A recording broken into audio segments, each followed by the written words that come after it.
পুরস্কার।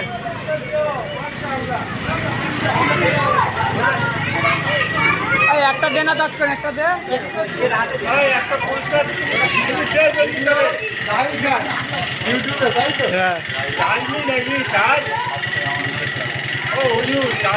আমরা প্রশ্ন করেছিলাম যে কোন যুদ্ধে হামজা রাদিয়াল্লাহু তাআলা আনহু শহীদ হয়। আমাদের এই ভাই উত্তর দিয়েছে ওহদের যুদ্ধে। ভাইয়ের নাম জামালউদ্দিন মোল্লা। জামালউদ্দিন মোল্লাকে 5 পারা কোরআনিয়া মাদ্রাসা পুরস্কৃত করা হলো। ইউটিউবে আর কে ভিআইপি গজল, আর কে ভিআইপি গজল।